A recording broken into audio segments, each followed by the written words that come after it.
There was a fixed fight at the UFC event this weekend, and you might have missed it because it was a smaller Apex card full of fighters that most people have never heard of, and it also happened at the same time as one of the best World Series games of all time, so yeah, you might have missed it. And I should say allegedly, as of this recording, there's been no charges or arrests made, but we'll look at the evidence and you can make up your own mind in the comments. I have a controversial opinion about sports betting, even in lieu of the NBA story from a few weeks ago and maybe this incident, but we'll get to all that in a minute. First, let's talk about the fight. Isaac Dulgarian versus Yadier Del Valle is the fight in question, and Dulgarian is the guy that we're a little suspicious of. Now, I can't show you too many clips because I'll probably get a copyright strike. I'll probably get a copyright strike anyway, because I can't imagine the UFC is too pleased with a YouTuber talking about a fight being fixed in their organization, so make sure you subscribe to the channel before this video gets taken down. But Dulgarian did nothing. He seemed like he wasn't going to defend any takedowns at all, and he was basically a grappling dummy in there. Dulgarian coming in was a minus 270 favorite, but in a 30-minute span right before the fight, he went from minus 270 to minus 150, which is a huge movement in the betting line. Chump change doesn't move a betting line like this. It has to be large amounts of money being bet on Dulgarian to lose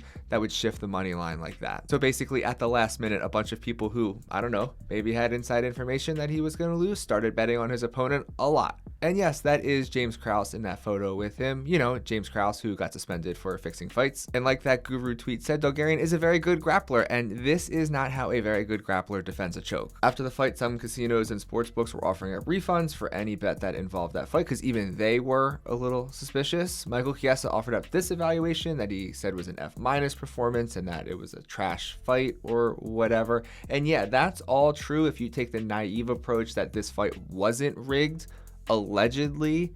The reason I'm showing this to you is because this is just not how a UFC caliber fighter would perform. I feel like you couldn't fight this bad unless you were trying to fight this bad. All of these things in isolation are not a big deal. The money line can move. This was a pretty big movement, and fighters can have a bad performance, and this was a pretty bad performance, and I guess people can be friends with James Krause, but when you add all of these things together, it's not painting a great picture. Some people are tying this story and that NBA story from a few weeks ago into the rise of sports betting in pop culture and its prevalence and how it's so easy to do now on your phone, and I just don't care. Like, I don't think someone who's going to shave points or throw a fight was not willing to do that before, but is willing to do it now because they can get the FanDuel app on their phone.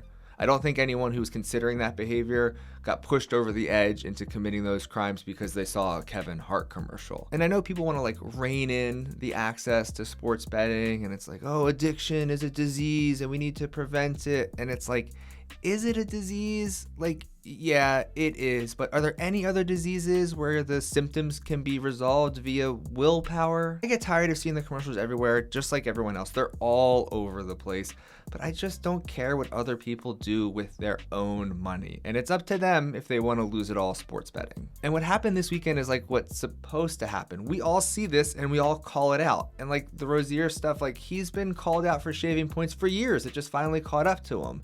Unless you're like an Oscar-worthy actor, it's really difficult to convincingly throw a fight. We will all see it. All of this behavior is suspicious and it's hard to do convincingly. If you're gonna throw a fight, we're gonna see it and people are gonna call it out. It's really hard to do without getting caught, and this guy got caught.